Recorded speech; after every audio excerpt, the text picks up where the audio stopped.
My name is Sean Kershaw. I'm the Executive Director of the Citizens League, and I'm thrilled to be talking right now with a mentor of mine and a Facebook friend of mine, the Reverend Peg Chamberlain, who's the Executive Director of the Minnesota Council of Churches and the incoming President of the National Council of Churches.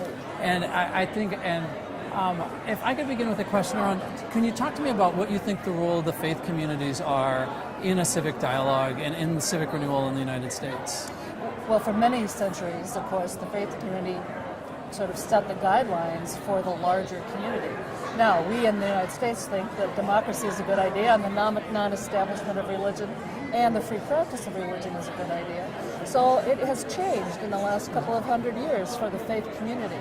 But I think most of the people that I work with and who I understand to be engaged in faith life are looking for ways to bring the values of that faith into the larger community, at least to test those values in democracy and bring those values into the larger sphere. And those values, not surprisingly, have everything to do with community and what is just community and what is good community, what is the common good.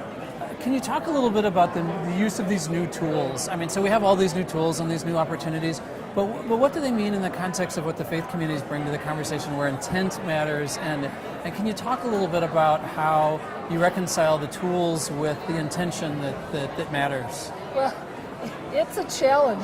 For those of us who have gone to divinity school, we learn to do 20-minute sermons. It's a whole different world. Not 140-character sermons. 140 characters.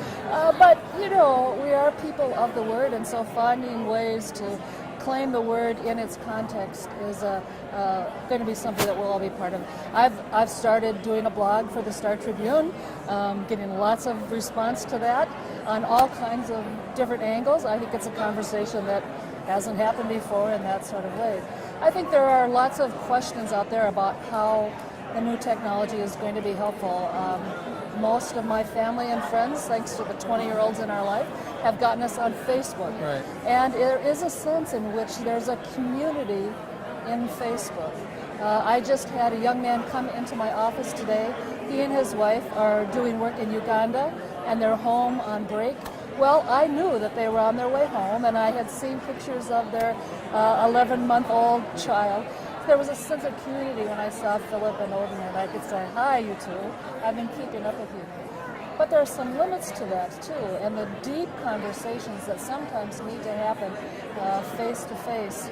There's a question about how will that happen in the new technology. But looking for the tools to see what possibilities there are. Can you talk, whether it's about these tools or not, about some of the priorities in the civic world and the policy world and the political world that you're involved in right now?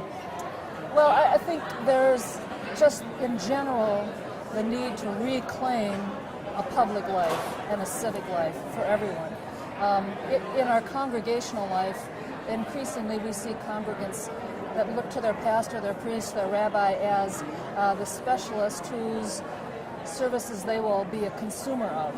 And we're trying to say that's not who congregations are called to be. We're called to be producers of church, not consumers of church. And that same concern is there in public life. When a public leader talks about us, first of all, as taxpayers, that's the consumer in us.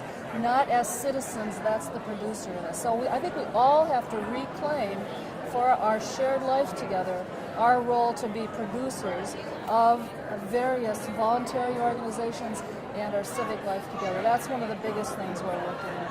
I think there are lots of issues that are out there that are going to we're asking questions about what's good for everyone. How can we maximize the common good? And so many of the issues that we've been working on for years, economic justice and so forth, will involve both on an advocacy level, but also on a service level as well. Can you talk a little bit about the particular role that you're playing in the President's Advisory Council, what that role is and what that means, and what you hope you're able to, or the group is able to accomplish? Well, this is very exciting, but we're making it up as we go along. It's like tonight. It's like all of us. That's right, which is sort of the way life is now. Yeah. No scripts. Here we go.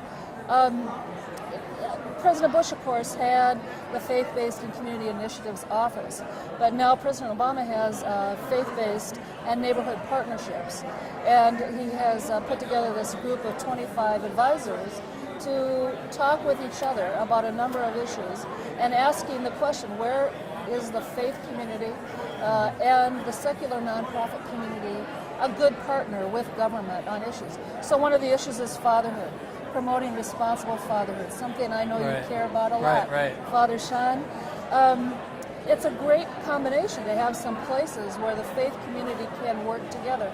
We're not always going to say the same thing, but promoting in general fatherhood as a responsible vocation, I think, is a good thing.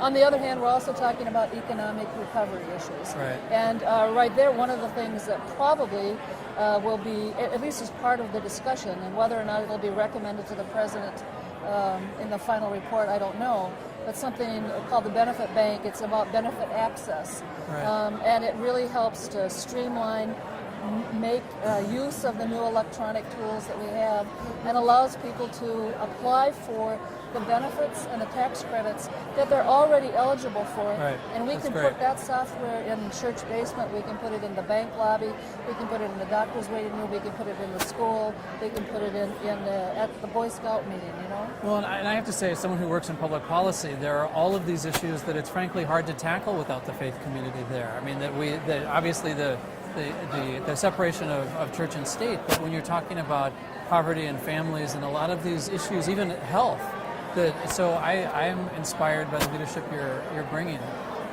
To wrap this up, what has most inspired you over the past year, or what are you most excited about as you think the year ahead? I think that probably one of the most exciting things for me is being in the company of those other 24 members of the Obama Advisory Council, whether it's Richard Stearns with World Vision on an international basis, or Father Larry Snyder, who's the head of Catholic Charities USA. I mean, it's a table of people who have worked for decades on these very issues, who are knowledgeable and who are passionate, and I'm learning a lot, and I think I have something to offer as well. That's fantastic. I want to thank again Reverend Peg Chamberlain from the Minnesota Council of Churches for joining us tonight. Thank you, Sean. Great to be here.